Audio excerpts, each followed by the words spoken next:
Conservatives are being censured in the Texas House. It's June 11th, 2024, and these are your headlines. 4 lawmakers have officially been censured by the House Republican Caucus in Texas for campaigning for conservative challengers against incumbents during the recent primary elections. Now, caucus rules prohibit members from endorsing against incumbents and what has been referred to as the Incumbent Protection Program. This cycle, however, conservative state reps Brian Harrison, Nate Schatzline, Steve Toth, and Tony Tinderholt joined statewide Republicans like Governor Greg Abbott and Lieutenant Governor Dan Patrick in endorsing against liberal Republicans in an election cycle that saw the defeat of 15 incumbent Republicans. Last week, the group went public with plans by the caucus to consider expelling them for their endorsements after a report was filed by outgoing Representative Glenn Rogers, who was defeated by Mike Olcott in March. Well, late last night, it was revealed that the caucus's executive committee dispensed with a potential expulsion and instead issued a formal censure of their conduct in the strongest terms. Those were their words. They wrote, "These sections of the bylaws were adopted in 2019 as a method of eliminating discord and promoting solidarity. You may wish to disregard them, but it's our responsibility as officers to carry them out to the best of our abilities and enforce them when necessary." They went on to say there were certainly punishments that would have been more severe, and while we believe your actions warrant those, we recognize it's in the best interest of the caucus to come together and move past your efforts to divide us.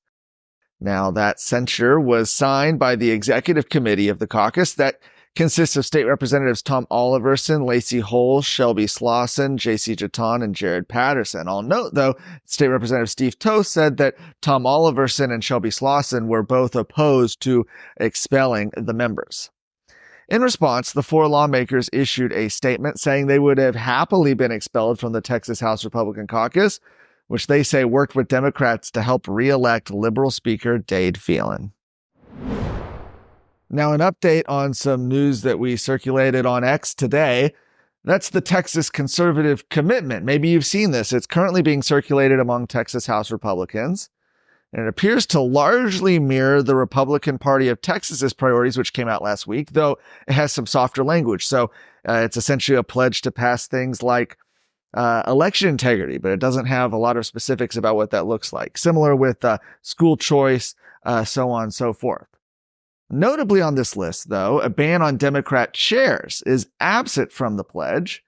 It's currently unknown who's behind it and who has signed on yet.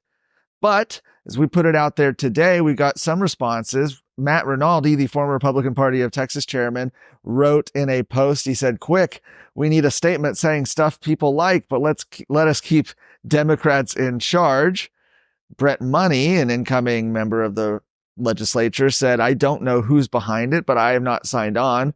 My commitment is to work to pass the Texas Republican priorities as drafted and approved by the delegates last month." And he encouraged members to instead sign on to the Contract with Texas, a series of 12 proposed reforms for the Texas House to end power sharing with Democrats, including, most notably, ending Democrat chairmanship. So just a little bit of an update on that front. We had talked a couple weeks ago about how things were going to be moving fast. You're going to now see all sorts of pledges, all sorts of commitments, contracts, etc., moving through as members try to align themselves heading into the upcoming session, and especially with the speaker's race coming up. And we're going to have all of that information for you at Texas Scorecard.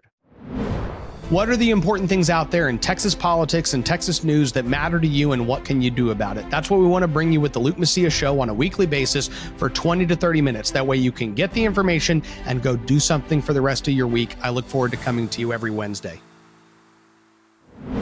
After a nearly 2-year legal battle over accessibility to explicit children's books in Llano County, the U.S. Fifth Circuit Court of Appeals has ruled that some of the books originally removed must be returned to library shelves. Now, this starts in 2022 when Llano County officials were sued for removing explicit books from the children's section of the library. Those books included Being Jazz, My Life as a Transgender Teenager, and Caste, The Origins of Our Discontent, both of which feature radical gender ideology and critical race theory. Well, in 2023, federal judge Robert Pittman ordered that 17 of the originally removed books must be returned to library shelves. Shortly after his order, county officials appealed the decision to the Fifth Circuit Court of Appeals, and on Thursday, the court ruled that 8 of the 17 removed books must be returned to library shelves. One judge moved to uphold Pittman's order to return all the books. Another, who largely agreed, said 9 books could stay off the shelves. And a third judge dissented from both previous judges, leading the majority to agree on returning 8 of the books. Bonnie Wallace, who serves as the vice chair of the Llano County Library Advisory Board, said she sees the order as a victory. She said of the 17 books which were in the lawsuit were allowed to be removed while the litigation continues forward. Each of those 9 books shows nudity, sex acts, or sex organs was allowed to be removed. For more of today's stories, go to TexasScorecard.com.